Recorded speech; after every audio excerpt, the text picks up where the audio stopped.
भक्ति में भाव को क्या अहमियत है? भाव के बिना भक्ति है ही नहीं, पूजा है। भाव के बिना तो अर्चना है, भाव के बिना तो वो नियम है। भाव होगा अर्चना में, भाव होगी पूजा में, भाव होगी आराधना में, तभी वो भक्ति कहलाएगी। इसलिए भाव प्रधान।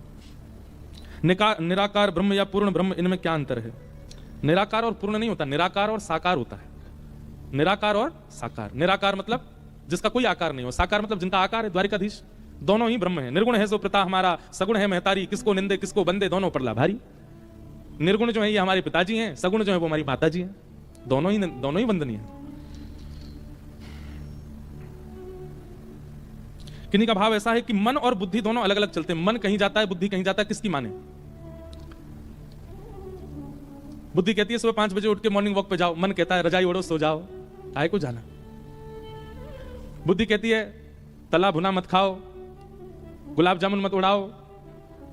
मन क्या कहता है? 2 दिन की जिंदगानी खा ले बंदे, और खा ले। बुद्धि कहती है कथा सुनने चलो, द्वारिका में कथा हो रही है। मन कहता है थिएटर में पिक्चर लगी है, वो देखने चलो। सीधी बात लिख लीजिएगा, बुद्धि आपको उस मार्ग पर ले जाती है जिसमें आपको परिश्रम करना पड़ता है, और मन आपको उस मार्ग पर ले जाता है जिसमें आपको सुख मिलता है।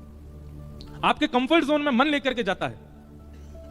और एक और बात कहूं, आपको जो चाहिए वो मन की इच्छा होती है, और आपके लिए जो जरूरी है वो बुद्धि की इच्छा होती है। इसलिए बुद्धि की मानिए। हम बजा दिया करो अच्छे से, कोई बात समझ आवे तो।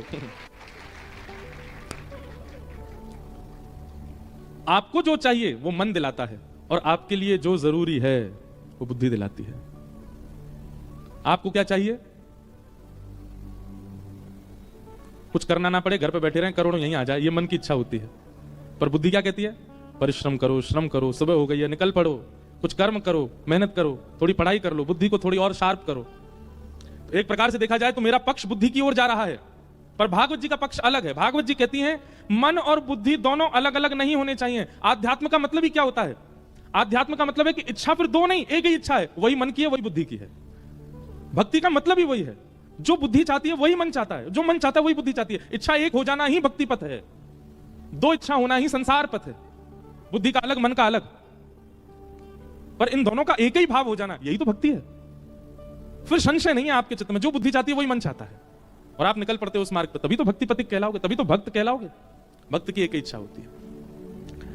तो सत्संग के माध्यम से मन और बुद्धि इन दोनों को एक करना है, इनकी एक ही इच्छा रह जाए।